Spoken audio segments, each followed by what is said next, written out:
พงศดีสูตรมงคลตักบาตรและวาสีเสด็จฉลองบุญปีใหม่ลาวประจำปีพศ 2568 เนื่องในโอกาสส่งท้ายปีเก่าพศ 2567 และต้อนรับปีใหม่พศ 2568 ที่จะมาถึงนี้แขวงพงศดีได้จัดพิธีสูตรมงคลตักบาตรและวาสีเสด็จฉลองบุญปีใหม่ลาวประจำปีพศ 2568 เนื่องในโอกาสดังกล่าวได้จัดขึ้นในวันที่ 11 เมษายน 2025 นี้ซึ่งได้รับเกียรติเข้าร่วมพิธีโดยแม่นทานคำพลอยบรรณสารกรรมการศูนย์กลางพรรคเลขาพรรคแขวงเจ้าแขวงพงศดีมีบรรดาทานการนำแขวงพนักงานรัฐกร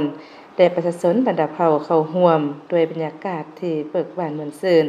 และมีความหมายความสำคัญซึ่งพิธีเฉลิมฉลองอยู่ที่ตึกสำนักงานปกครองแขวงพงศดีแม่นเริ่มต้นด้วยการสูตรมงคลเพื่อเป็นสิริมงคลและเสริมบารมีให้แก่คณะภาครัฐของแขวงพนักงานราชการและประชาชนบรรดาเผ่าชาวแขวงพงศดีพร้อมนี้ก็ได้มีพิธีตักบาตรญาตินำซึ่งใส่บาตรถ้วยสังฆทานให้แก่พระสงฆ์ครั้งนี้ก็แม่นฮิตของประเพณีที่ดีงามของคนลาวที่เคยปฏิบัติมาแต่ดึกดำบรรพ์ก็เพื่ออุทิศบุญกุศลให้แก่บรรพบุรุษที่ได้อุทิศตนในภารกิจต่อสู้ผู้ศาสตร์ทั้งเป็นการสร้างบุญกุศลและแผ่ส่วนบุญกุศลให้กับญาติพี่น้องผู้ที่ล่วงลับไปแล้วให้รับรู้และมาต้อนมารับมาจับโจมเอาพร้อมนี้ก็เพื่อเป็นการปกปักรักษาและเสริมขยายฮิตของประเพณี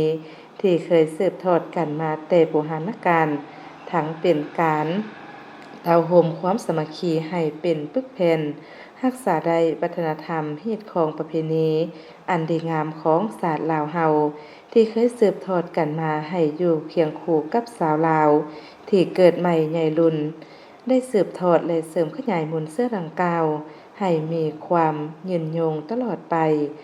ทั้งแสดงให้เห็นถึงเอกลักษณ์ฮิตของประเพณีมูลเสื้อวัฒนธรรมอันดีงามของศาสตร์ลาวจากนั้นได้มีพิธีบาสีสู่ขวัญเพื่ออนุรักษ์รักษาและเสริมขยายวัฒนธรรมฮิตของประเพณีอันดีงามของคนลาวเพื่อเป็นการเต้าโหมความสามัคคีสร้างความใกล้ชิดซึ่งกันและกันทั้งสมเสยผลสำเร็จของทุกคนที่ได้มาจากมรรคผลแห่งความสามัคคีปุกปืนพยายามเฮ็ดสำเร็จหน้าที่อันนักหน่วงแต่มีเกียรติสง่าในระยะที่ผ่านมาและอวยพรให้มีโชคมีชัยในตลอดปีใหม่พศ 2500แต่ทานพันนะครับความได้พบว่านักสุวรรณนานาสิ่งใดโมให้ได้ชนะอาชีพวันโลกเสียงคารา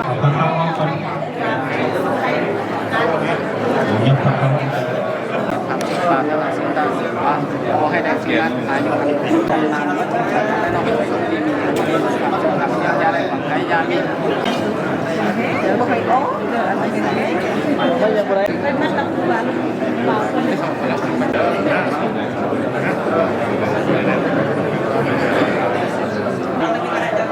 ำเป็นนะครับคนไม่ใช้ของแท้มัน